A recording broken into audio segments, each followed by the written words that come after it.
पोषण tracker app पर हम प्रशिक्षण मॉड्यूल 1 से 16 तक के कैसे देखें और कहाँ पर शो कर रहे हैं। तो सर्वप्रथम हम पोषण ट्रैकर ऐप खोलेंगे। इस तरह से पोषण ट्रैकर ऐप खोल लेंगे और खोलने के बाद कहाँ पर और कैसे देखेंगे। इस तरह से देखिए स्क्रीन आएगी। स्क्रीन इस तरह से आने के बाद ये डैशबोर्ड, MPR और अगला है संसाधन जिनकी आपको आवश्यकता हो सकती है, ये खोलेंगे। ये खोलने के बाद यहाँ सभी का देखें तो इसको खोल लेंगे। इसको खोलने के बाद हमारी ट्रेनिंगें जो 16 मॉड्यूल हैं, 1 से 16 मॉड्यूल, वो यहाँ से इस तरह से कंप्लीट कर सकते हैं। तो पहला मॉड्यूल खोलने के लिए देखिए यहाँ इसको खोलेंगे। इस तरह से खुल जाएगा। और ये पहली जो बैठक है, ये मासिक बैठक क्यों, ये पहला मॉड्यूल शुरू हो जाएगा। इसको शुरू करने के लिए यहाँ खोलेंगे और ये पहला मॉड्यूल शुरू हो जाएगा। इस तरह से मासिक बैठक योजना एवं प्रबंध, इस मॉड्यूल में आपका स्वागत है। नमस्कार, मेरा नाम सुनीता है और मैं आंगनबाड़ी की सुपरवाइजर हूँ। इस मॉड्यूल में मैं आपकी मार्गदर्शिका रहूंगी। मॉड्यूल प्रारंभ करने से पहले मैं आपको राहुल और काजल की कहानी सुनाऊंगी।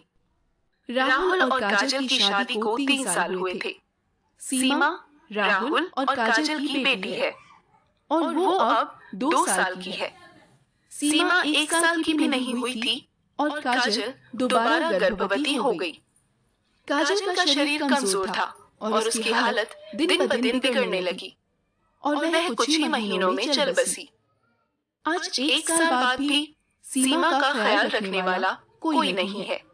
सीमा अति कुपोषित है और बार-बार बीमार पड़ जाती है। क्या आप बता सकती हैं कि काजल की मृत्यु का क्या कारण है? वर्तमान परिस्थितियां सीमा के मानसिक और शारीरिक विकास को कैसे प्रभावित कर सकती हैं? आप काजल की जिंदगी बचाने में कैसे मदद कर सकती थीं? और आज आप सीमा की मदद कैसे कर सकती हैं? हम आंगनबाड़ी कार्यकर्ताओं की जिम्मेदारी है सभी परिवारों की मदद करना। बस हमें सही जानकारी का कब और कैसे प्रयोग करना है आना चाहिए।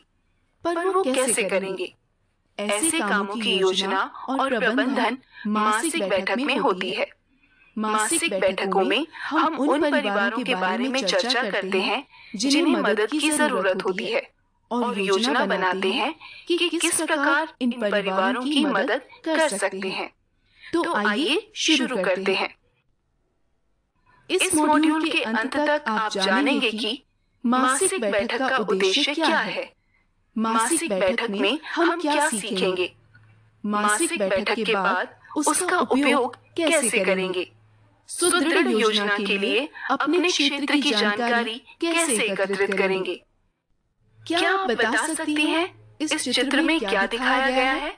इसमें एक बच्चे की जीवन की शुरुआती दिनों को दिखाया गया है। बिल्कुल सही। यह चित्र बच्चे के जीवन के पहले 1000 दिनों को दर्शाता है, जो गर्भावस्था से शुरू होकर बच्चे के 2 साल के हो जाने तक के बारे में है। इस दौरान माँ और बच्चे को कई परिस्थितियों से गुजरना होता है। यही समय है जब माँ और बच्चे दोनों की मृत्यु होने की अधिक संभावना होती है। इसी समय बाल कुपोषण शुरू होता है। मासिक बैठकों के दौरान इन्हीं समस्याओं के बारे में चर्चा करेंगे, योजना बनाएंगे और समस्याओं का समाधान करेंगे। मासिक बैठकों में हम सबसे पहले पिछले महीने के कार्यों की समीक्षा करेंगे कि पिछले माह में गृह भ्रमण में हमने क्या पाया, क्या सीखा और क्या हम परिवारों को समझाने में सफल रहे। फिर हम नई बातें सीखेंगे जो विभिन्न तकनीकों एवं व्यवहारिक विषयों पर आधारित होंगी, जिससे हम परिवारों को बेहतर सलाह दे पाएं और अंत में हम आने वाले माह की कार्य योजना बनाएंगे। क्या आप अच्छे स्वास्थ्य और पोषण व्यवहारों के कुछ उदाहरण दे सकती हैं? अच्छे स्वास्थ्य और पोषण व्यवहारों के कुछ उदाहरण हैं आंगनबाड़ी कार्यकर्ता द्वारा दी गई आयरन की गोलियों का सेवन करना, बच्चे के जन्म के लिए तैयारी करना, जटिलता के समय सही अस्पताल में जाना, कमजोर नवजात शिशु की घर पर देखभाल, जन्म के तुरंत बाद 6 महीने तक केवल स्तनपान, 6 महीने के बाद ऊपरी आहार की शुरुआत। बिल्कुल सही। क्या अब आप स्वास्थ्य कर्मियों के सहयोग से आंगनबाड़ी केंद्र पर दी जाने वाली सेवाओं के कुछ उदाहरण दे सकती हैं?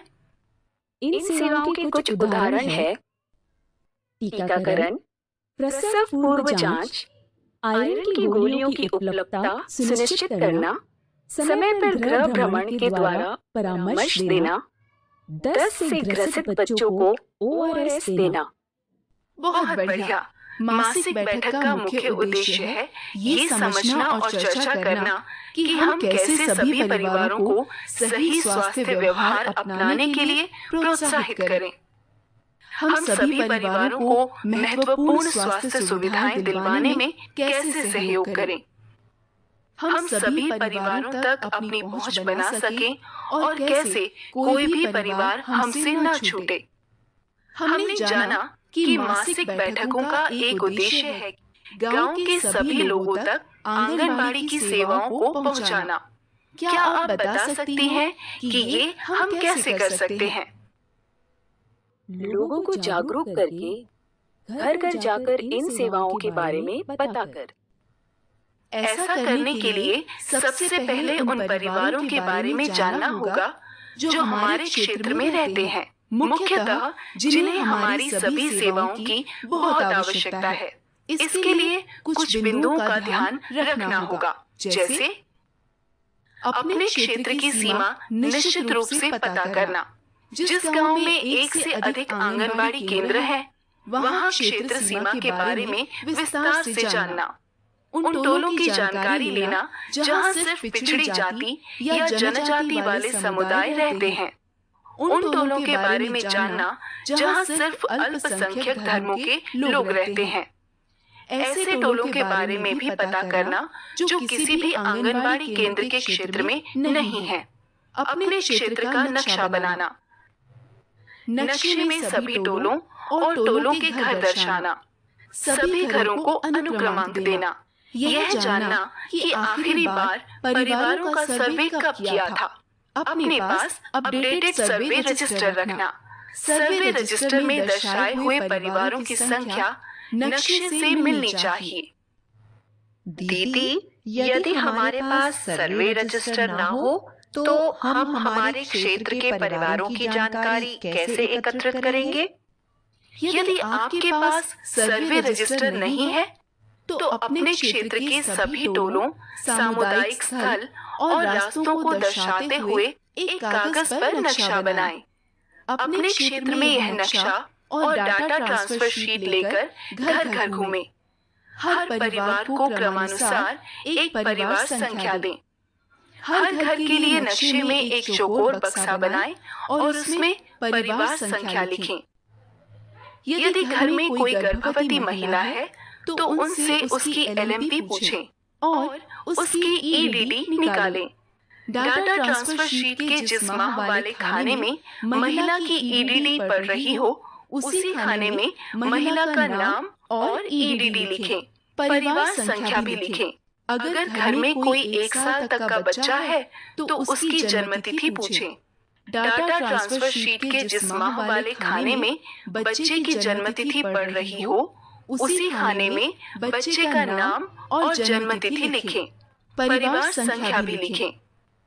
अपनी गर्भावस्था पंजी की जांच करें और ऐसी महिला का नाम निकालें जिसका नाम अभी भी डाटा ट्रांसफर शीट में नहीं है।